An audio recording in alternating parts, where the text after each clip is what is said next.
শিশু বাচ্চাদের মারধর করলে আপনার জীবনে একটি বিপদ নেমে আসবেই। কেউ আপনাকে রক্ষা করতে পারবে না। বাচ্চাদের গায়ে হাত তোলা নিয়ে আল্লাহর রাসূল সাল্লাল্লাহু আলাইহি ওয়াসাল্লামের একটি স্পষ্ট সতর্কবার্তা আছে।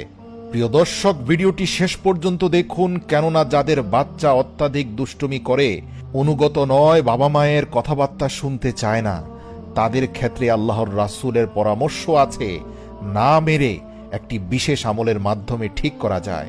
কিন্তু আপনি যদি বাচ্চার গায়ে হাত তোলেন, তাহলে আপনার জীবনে এক বড় বিপদ নেমে আসবে। অনেক মানুষের জীবন পরিবার ধ্বংস হয়ে গেছে ছোট কচি কাঁচা শিশুদের গায়ে হাত তুলে। প্রিয় দর্শক, ভিডিওটি শেষ পর্যন্ত দেখুন। এক ব্যক্তি তার ছোট বাচ্চাকে মারধর করছিল। এই দৃশ্য দেখামাত্র হযরত আলী রাদিয়াল্লাহু তাআলা আনহু দ্রুত সেই ব্যক্তির নিকটে গেলেন এবং ঝট করে তার হাত ধরে ফেললেন। ধরে হ্যাঁচকা টান দিয়ে নিজের কাছে এসে বললেন, হে আল্লাহর বান্দা, নিজের উপর জুলুম করছো কেন? তুমি কি তোমার নিজের জীবনকে ভালোবাসো না? তখন সেই ব্যক্তি অবাক হয়ে বলল, হে আলী, আল্লাহর রাসূলের প্রিয় ভাই, আপনি এসব কি বলছেন? আমি তো এই দুষ্ট বাচ্চাটাকে শিক্ষা দিচ্ছি, নিজের উপর জুলুম করছি কোথায়? তখন হযরত আলী বললেন, আমি দেখতে পাচ্ছি তুমি নিজ হাতে নিজেকে ঘায়েল করছো। ওহে ব্যক্তি, আমি আল্লাহর রাসূল সাল্লাল্লাহু আলাইহি ওয়াসাল্লামকে বলতে শুনেছি, কম বয়সী শিশুর কান্না আল্লাহর অস্তিত্ব ও একত্ববাদের সাক্ষ্য দেয়। মনে রাখবে, যখন নিষ্পাপ শিশুরা ঘুমের মধ্যে হাসে, তখন তাকে ঘুমের মধ্যে নবী মুহাম্মদ ও রাসূল সাল্লাল্লাহু আলাইহি ওয়াসাল্লামের পরিবারের দর্শন করানো হয়। হে আল্লাহর বান্দা, এই কথা কখনো ভুলবে না যে যখন শিশুর দেহে রূহ আসে এবং যতদিন সে সমস্ত গুনাহ থেকে নিষ্পাপ থাকে, ততদিন পর্যন্ত আল্লাহর ফেরেশতারা আল্লাহ তাআলার রহমত এবং বরকত সহকারে সেই মাসুম বাচ্চার আশপাশে অবস্থান করতে থাকে। তোমার এই বাচ্চা গুনাহ থেকে পবিত্র, জুলুম থেকে পবিত্র, হিংসা বিদ্বেষ থেকে পবিত্র, সব ধরনের ঘৃণা নিন্দা থেকে পবিত্র। একবার কি ভেবে দেখেছ, এই সকল বিষাক্ত চিন্তা থেকে তুমি নিজে কি পবিত্র? অবশ্যই নয়। ইতিমধ্যে তোমার অন্তর হিংসা বিদ্বেষ দ্বারা কলুষিত হয়েছে, ঘৃণা নিন্দা দ্বারা কলুষিত হয়েছে, হালাল হারাম দ্বারা কলুষিত হয়েছে। কিন্তু এই শিশু নিষ্পাপ। ভেবে দেখো তুমি কি করছো। তুমি একজন পাপী ব্যক্তি হয়ে আল্লাহ পাকের নিষ্পাপ বান্দার উপর জুলুম করছো, যার ফলাফল স্বরূপ আল্লাহ যে কোনো মুহূর্তে তোমার উপরে আসমানি জমনি বালা মুসিবত নাজিল করতে পারেন।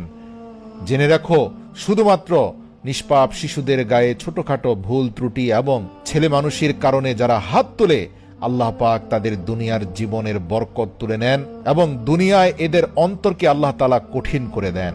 শিশুদের গায়ে হাত তুললে মানুষের অন্তর কঠিন হয়ে যায়, তোমার হৃদয় থেকে কোমলতা চলে যাবে। মনে রেখো, তুমি তোমার নিজের শিশুর গায়ে হাত তোলা মানে হচ্ছে নিজের গায়ে হাত তোলা। তুমি যদি তোমার এই বাচ্চাকে মারধর করো, তাহলে তা তোমার বরবাদের কারণ হবে আর তোমার রিজিক থেকে বরকত উঠে যাবে। মনে রাখবে, নিষ্পাপ শিশুদের মারধর করলে আল্লাহ রিজিক কমিয়ে দেন। তখন সেই ব্যক্তি বলতে লাগলো, হে আলী, আমি আল্লাহ পাকের কাছে ইস্তিগফার করছি, আমার এই গুনাহ যেন আল্লাহ ক্ষমা করেন। এবার আপনি আমাকে বলুন, আমার এই বাচ্চাটি আমাকে অনেক বিরক্ত করে, আমি তাহলে এ থেকে কিভাবে পরিত্রাণ পেতে পারি? বুঝতে পারছি এখন থেকে আর কখনোই তাকে আমি আঘাত করব না, আদর ভালোবাসা দিয়ে বড় করব। কিন্তু তার ত্রুটি বিচ্যুতির জন্য আমি কি করতে পারি? হযরত আলী রাদিয়াল্লাহু তাআলা আনহু বললেন, যখন তোমার বাচ্চা খুব বেশি পরিমাণে দুষ্টুমি করবে, তোমাকে বিরক্ত করবে, তখন তুমি তার মাথায় হাত রেখে আল্লাহর রাসূল এবং তার পরিবারের প্রতি দুরূদ পাঠ করবে। তুমি দুরূদে ইব্রাহিম পাঠ করবে এবং পরপর 1 বার, 3 বার, সর্বোচ্চ 5 বার পর্যন্ত এই আমল করবে। দেখবে সাথে সাথে বাচ্চা থেমে গিয়েছে। কখনো কখনো এই আমল করার পরেও যদি বাচ্চা না থামে, বুঝতে পারবে এই বাচ্চার এই কর্মকাণ্ডর প্রতি আল্লাহ রাব্বুল আলামিন খুশি রয়েছেন, কিন্তু সে এখন যাই কিছু করছে তা তোমার ধৈর্যের পরীক্ষার জন্য করছে। মনে রেখো, বাচ্চা কাচ্চা দুষ্টুমি করবেই, এটা তাদের স্বভাব। আল্লাহ পাক পবিত্র কোরআনে বাচ্চাদের খেলাধুলার বয়স নিয়ে কথা বলেছেন। তিনি বলেছেন, যখন ইব্রাহিমের ছেলে ইসমাইল খেলাধুলার বয়সে পরিণত হয়েছে, তখন আমি ইব্রাহিমকে বিশেষ স্বপ্ন দেখিয়েছি।